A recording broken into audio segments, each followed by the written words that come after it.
नमस्कार, स्वागत है आपका खबरों का पंचनामा में। मैं हूं आपके साथ खुशबू। हम लेकर आए हैं देश और दुनिया की 5 बड़ी खबरें, जिस पर चर्चा के लिए हमारे साथ स्टूडियो में मौजूद हैं कैपिटल टीवी के editor in chief doctor Manish Kumar. Doctor साहब, बहुत बहुत स्वागत है आपका। धन्यवाद। सबसे पहले नजर हेडलाइंस पर। अफगानिस्तान संकट पर पीएम मोदी ने रूस के राष्ट्रपति व्लादिमीर पुतिन से फोन पर की बात। 45 मिनट तक हुई चर्चा। अफगानिस्तान में नहीं रुक रहे तालिबानी हमले, आतंकियों ने अब तोड़ा विश्व प्रसिद्ध गजनी गेट। केंद्रीय मंत्री नारायण राणे गिरफ्तार, सीएम उद्धव के खिलाफ दिया था आपत्तिजनक बयान। पंजाब से लेकर छत्तीसगढ़ तक कांग्रेस में घमासान, कहीं अमरिंदर के खिलाफ बगावत तो कहीं बघेल की कुर्सी खतरे में। और इमरान खान की पार्टी के नेता ने किया दावा, कश्मीर जीतकर पाकिस्तान को देगा तालिबान।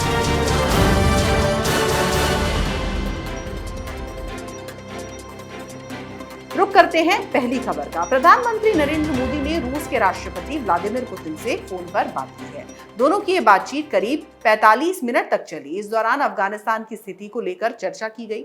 बताया जा रहा है कि दोनों नेताओं ने मौजूदा स्थिति पर विस्तार से बात की। पीएम मोदी ने इस बारे में जानकारी देते हुए ट्वीट किया है। उन्होंने कहा, अफगानिस्तान में हाल के घटनाक्रम पर अपने मित्र राष्ट्रपति पुतिन के साथ विस्तृत और उपयोगी चर्चा की।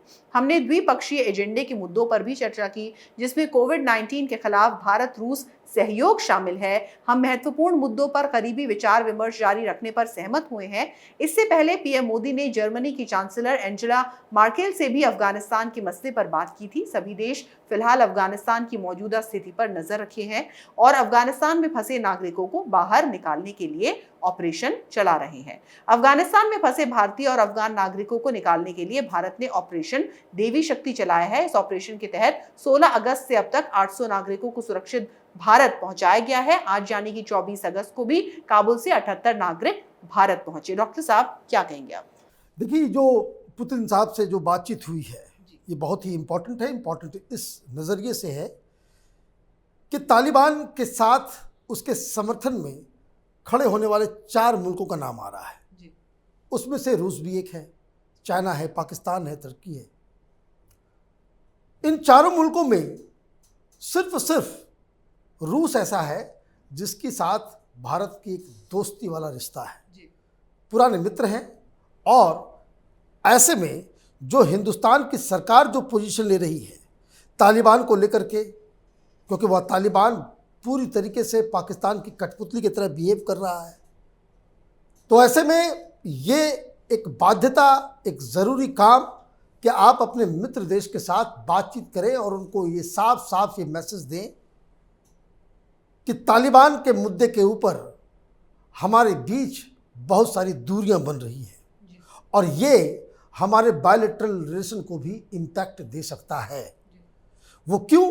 वो इसलिए क्योंकि इसके ऊपर दुनिया बिल्कुल ही इसको कह सकते हैं कि आर या पार की पोजीशन में रहेगी।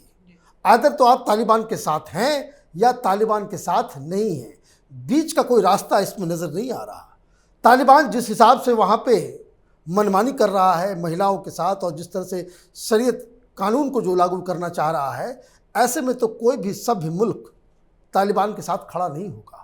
और ऐसे में आपका एक बहुत ही पुराना साथी जिसके साथ आपके बहुत सारे डिफेंस डील्स हैं, इकोनॉमिक रिश्ता है, एक ट्रेडिशन रिश्ता है, तो वो बातचीत से एक दूसरे को बताना ये ज़रूरी है कि अगर आप पाकिस्तान के साथ तालिबान के हमदर्द बने, चीन के इस पूरे गेम में आप चीन के साथ नज़र आएंगे, तो हिंदुस्तान का इंटरेस्ट इसमें जो है वो उसका हनन होगा।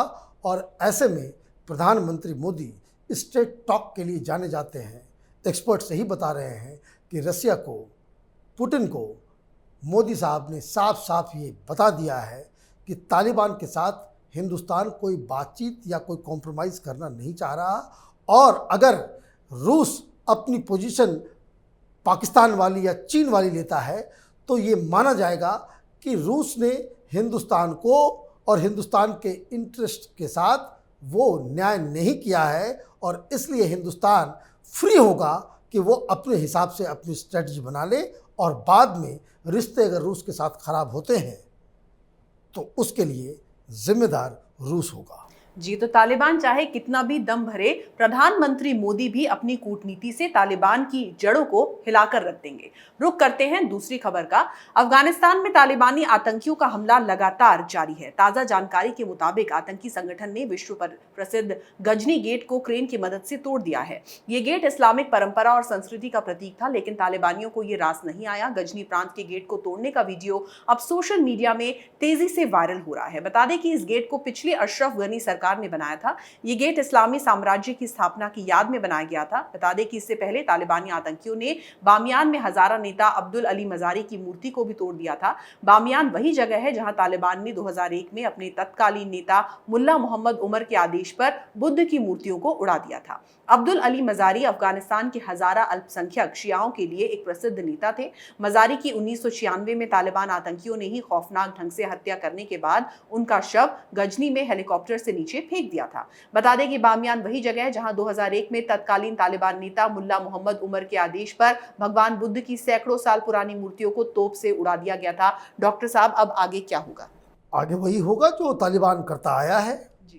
बहुत सारे लोग थे पूरी दुनिया में, ये चाइनीज़ स्पॉन्सर्ड प्रोपेगेंडा कि तालिबान बदल गया है, तालिबान डेमोक्रेसी में बिलीव करने लग गया है। इस तरह की बातें हिंदुस्तान में भी कुछ पढ़े लिखे गंवार लोग कर रहे थे कि ये तालिबान वो तालिबान नहीं है, अब इन्हें डिप्लोमेसी आ गई, लेकिन हो तो रहा है वही।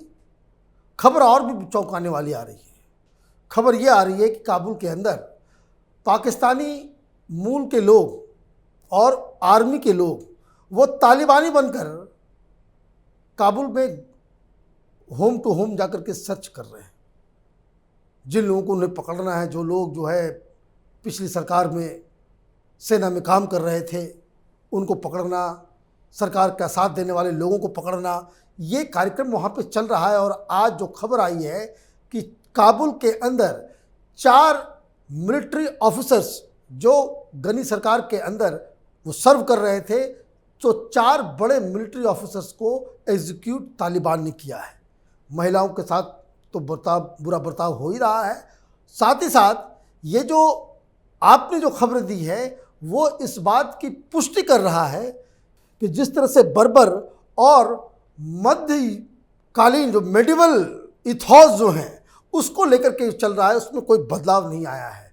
और यही स्थिति बनी रही तो दुनिया कभी भी तालिबान के साथ खड़ी नहीं होगी। ये सारा ये जो दोहा एग्रीमेंट, ये पाकिस्तान, ये चीन और रूस, इसकी जो सारी जो प्लानिंग है वो धरी की धरी रह जाएगी। पूरी दुनिया में तालिबान को कंडेमनेशन के अलावा कुछ नहीं मिलने वाला है। जी, तो तालिबान लगातार तोड़ने की रणनीति पर चल रहा है और जो भी तोड़ने की नीति पर चलता है उसका कभी भी भला नहीं हो सकता। रुक करते हैं तीसरी खबर का। महाराष्ट्र पुलिस ने थप्पड़ वाले बयान के मामले में केंद्रीय मंत्री नारायण राणे को गिरफ्तार कर लिया है। राणे पर आरोप है कि उन्होंने मुख्यमंत्री उद्धव ठाकरे के खिलाफ आपत्तिजनक बयान दिया था। नारायण राणे को पहले चिपलून से हिरासत में लिया गया था, उसके बाद कागजी कार्रवाई पूरी कर गिरफ्तार कर लिया गया। दरअसल राणे ने हाल ही में महाराष्ट्र के मुख्यमंत्री उद्धव ठाकरे को लेकर एक बयान दिया था। इस बयान में उन्होंने ठाकरे की आलोचना करने के साथ ही उन्हें थप्पड़ मारने की बात कह डाली थी। इस बयान के बाद उन पर एफआईआर दर्ज की गई थी, जिसके बाद नासिक पुलिस उनकी गिरफ्तारी के लिए रत्नागिरी रवाना हो गई थी। वहीं गिरफ्तारी की सूचना मिलने के फौरन बाद केंद्रीय मंत्री राणे ने रत्नागिरी कोर्ट में अग्रिम जमानत की याचिका दायर की थी, जिसे कोर्ट ने खारिज कर दिया। नारायण राणे के खिलाफ 4 एफआईआर दर्ज है। डॉक्टर साहब, नारायण राणे की गिरफ्तारी को किस तरीके से देखते हैं? देखिए, नारायण राणे साहब एक केंद्रीय मंत्री हैं, वो एक जिम्मेदार व्यक्ति हैं।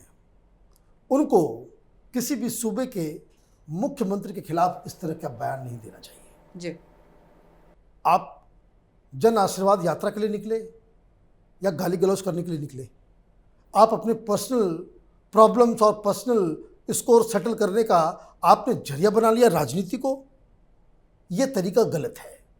तो पहली गलती, पहली चूक नारायण राणे से हुई।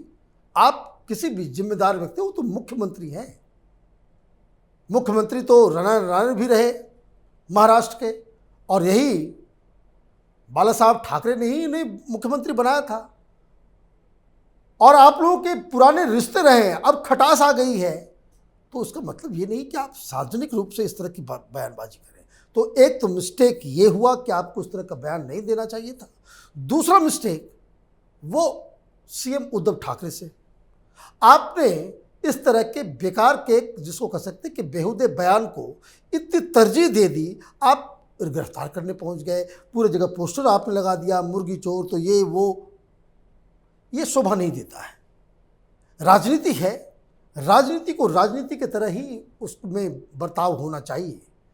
लेकिन यहाँ तो एक तरफ केंद्रीय मंत्री है जो बिल्कुल ही असभ्य भाषा का इस्तेमाल कर रहा है, और एक वहाँ की सरकार है जिसकी पार्टी के लोग खुद ही कानून को तोड़ रहे हैं, पथराव कर रहे हैं, आगजनी कर रहे हैं, बीजेपी के दफ्तर पे पत्थरबाजी हो रही है। ये अशोभनीय राजनीति है। अच्छा होता कि जो पर्सनल प्रॉब्लम्स हैं इन लोगों का, ये लोग आपस में सेटल करें, महाराष्ट्र की राजनीति का तमाशा न बनाएं। जी, तो जाहिर सी बात है कि ताली दो हाथ से बजती है। नारायण राणे ने तो गलती की ही, लेकिन उद्धव ठाकरे ने भी राय का पहाड़ बनाने में कोई कसर नहीं छोड़ी। बात करते हैं चौथी खबर की। देश की सबसे पुरानी पार्टी कांग्रेस के सामने अब अपने अस्तित्व को बचाने की चुनौती है। चाहे पंजाब हो या फिर छत्तीसगढ़, हर जगह कांग्रेस का बुरा हाल है। पंजाब में सिद्धू खेमे ने सीएम कैप्टन अमरिंदर सिंह के खिलाफ बगावत कर दी है और उनको हटाने की आवाज उठा दी है। कैबिनेट मंत्री तृप्त राजिंदर सिंह बाजवा के घर 4 कैबिनेट मंत्री समेत 21 विधायक और तकरीबन आधा दर्जन पूर्व विधायक एकत्रित हुए। बैठक के बाद कैबिनेट मंत्री चरणजीत चन्नीर ने कहा कि अब मुख्यमंत्री कैप्टन अमरिंदर सिंह में हमारा भरोसा नहीं रहा है, हम केंद्रीय नेतृत्व से मुख्यमंत्री को बदलने की मांग करेंगे। दूसरी ओर छत्तीसगढ़ में उत्पन्न राजनीतिक संकट के बीच मुख्यमंत्री भूपेश बघेल और वरिष्ठ मंत्री टीएस सिंहदेव ने मंगलवार को राहुल गांधी के साथ मुलाकात की। मुलाकात के बाद टीएस सिंहदेव ने मीडिया को जानकारी देते हुए कहा कि मुख्यमंत्री बदलने के मुद्दे पर फिलहाल कोई चर्चा नहीं हुई है। उन्होंने कहा कि हम लोगों ने केवल राज्य से संबंधित विकास के मुद्दे पर चर्चा की। डॉक्टर साहब, जिन बचे खुचे राज्यों में कांग्रेस अभी बाकी है, क्या वहां से भी उसका सफाया हो जाएगा?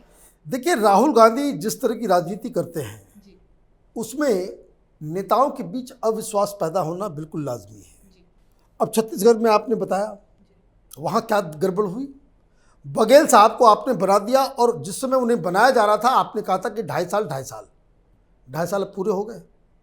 तो देव साहब बाकायदा पिछले 6 महीने से वहाँ पे चल रहा है प्रॉब्लम। आप इसको सेटल नहीं करेंगे, आप बातचीत करेंगे, मीटिंग करेंगे, ओपनली कुछ बोलेंगे नहीं, और मीटिंग के बाद आप ये कह देंगे कि कोई आदमी मीडिया में इस तरह की बयान नहीं देगा, तो वो बाहर निकले। लेकिन छत्तीसगढ़ में जो लोग राजनीति कर रहे हैं उनको मालूम है कि पार्टी टूट के कगार पे है। पंजाब में कई सारे लोगों ने कहा कि सोनिया गांधी ने मसला सेटल कर दिया। लगातार हम लोग इस बात को कहते आ रहे हैं कि ये सेटल नहीं है। अब मालूम चल रहा है कि भाई 30 विधायक खड़े हो गए हैं। वो सिद्धू ने इन अपने लोगों को खड़ा करवा लिया है। वो लोग जो इस सरकार में ढंग से परफॉर्म नहीं किए, जिन नेताओं को लग रहा है कि भाई, जिन विधायकों को लग रहा है कि उनकी टिकट कटने वाली है, वो सिद्धू के साथ चले आए हैं। अब ये कह रहे हैं कि भाई उन्होंने लिख करके दे दिया कि भाई उनके मुख्यमंत्री को बदला जाए। अब फिर से जिसको कहते थे पुनः मूसिको भवः, ये फुल सर्किल फिर वापस आ गया उसी जगह पे पंजाब का प्रॉब्लम कि भाई मुख्यमंत्री को हटाओ, ये मुख्यमंत्री में भरोसा नहीं है। अरे भाई, ये अकाली दल वाले, भारतीय जनता पार्टी वाले, आम आदमी पार्टी वाले कहे कि भाई मुख्यमंत्री के ऊपर भरोसा नहीं, बात समझ में आ रही है। 6 महीने के बाद चुनाव है, उसी पार्टी के लोग कह रहे हैं कि हमें मुख्यमंत्री के ऊपर भरोसा नहीं है, तो जनता कांग्रेस पार्टी को क्यों वोट देगी?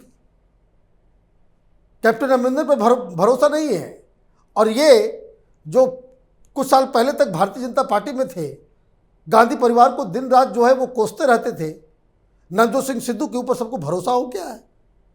तो ये वीक लीडरशिप, पार्टी के अंदर अनुशासन की कमी, उसका नतीजा है कि कांग्रेस पार्टी हर राज्य में वो टूटने और बिखरने के कगार पे है। जी, तो जाहिर सी बात है कि कांग्रेस का काउंटडाउन अब शुरू हो चुका है और अब उसका सफाया जो है वो बहुत नजदीक आ रहा है। रुक करते हैं आखिरी खबर का। अफगानिस्तान में तालिबान को खड़ा करने में पाकिस्तान का सहयोग किसी से भी छिपा नहीं है। काबुल पर तालिबान के कब्जे को लेकर प्रधानमंत्री इमरान खान की पार्टी पाकिस्तान तहरीक इंसाफ पीटीआई जश्न मना रही है और उनकी पार्टी के एक नेता ने कश्मीर को लेकर सनसनीखेज दावा किया है। पाकिस्तानी नेता नीलम इरशाद शेख ने कहा है कि तालिबान पाकिस्तान के साथ है, तालिबान आएगा और वो कश्मीर जीतकर पाकिस्तान के सुपुर्द कर देगा। नीलम इरशाद ने ये विवादित बयान पाकिस्तान के बोल टीवी पर एक बहस में दिया। माना जाता है कि लंबे समय से तालिबान के पाकिस्तानी खुफिया एजेंसी आईएसआई से गहरे संबंध हैं। नीलम इरशाद का ये बयान ऐसे समय में आया है जब पाकिस्तान पर तालिबान आतंकियों की खुलेआम मदद करने का आरोप उस पर लग रहा है। अफगानिस्तान में युद्ध के दौरान हजारों आतंकवादी पाकिस्तान के कबायली इलाकों से अफगानिस्तान चले गए। जानकारों का ये कहना है कि पाकिस्तानी सेना और आईएसआई की मदद से अफगानिस्तान में एक बार फिर से तालिबान का राज आ गया है। डॉक्टर साहब, पाकिस्तान की तरफ से ये कैसा घिनौना बयान है? देखिए, ये बयान मजाक है ना। माने इनकी जो आर्मी है, इनकी जो सेना है, इनका जो न्यूक्लियर बॉम्ब है, इनका जो F-16 है, वो तो कश्मीर को पाकिस्तान से नहीं मिलवा पाया। एक अभिनंदन वहाँ पे गिर जाता है तो पतलून गीली हो जाती है इन लोगों की। भाई, जो सेनेट की उन लोगों की जो संसदीय जो कमेटी है, इमरजेंसी मीटिंग बुलाई गई जिसमें विपक्ष के नेता ने वहां के संसद के अंदर ये बयान दे दिया कि जैसे ही अभिनंदन पकड़ाया पाकिस्तान में तो बाजवा जो है वो थर-थर कांप रहे थे। वो कह रहे थे कि भाई शाम तक में वापस कर दो। ये मोदी का कोई ठिकाना नहीं है, वो फिर से सर्जिकल स्ट्राइक कर दे या कुछ कर दे। तो ये बातें तो हिंदुस्तान के अखबार में या हिंदुस्तान के लीडर नहीं कह रहे। वहां के संसद में वहां के ही विपक्ष की पार्टी के लोग कह रहे हैं कि भाई मीटिंग हुई थी, वो थर-थर कांपने लग गया था बाजवा।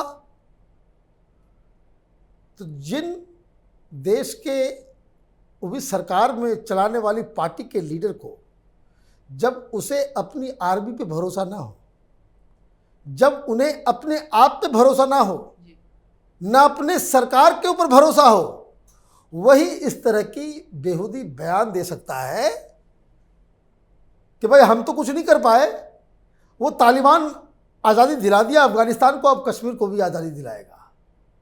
अब इनको ये मालूम नहीं है, न इतनी अक्ल है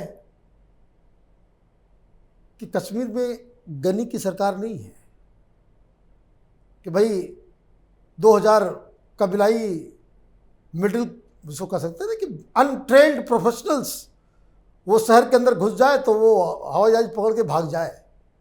यहाँ मोदी बैठे हुए हैं। तालिबान को ये मिस एडवेंचर कर ही लेना चाहिए था कि हिंदुस्तान के अंदर वो घुस करके एक बार दिखा दे। ये बयान पाकिस्तान को एम्बैरस करने वाला बयान है। जी डॉक्टर साहब, बहुत बहुत धन्यवाद इस तमाम जानकारी के लिए। धन्यवाद। तो खबरों का पंचनामा में आज के लिए बस इतना ही। देश विदेश की तमाम खबरों के लिए आप देखते रहिए कैपिटल टीवी। हमें लाइक करें, शेयर करें और कैपिटल टीवी को सब्सक्राइब करें। नमस्कार।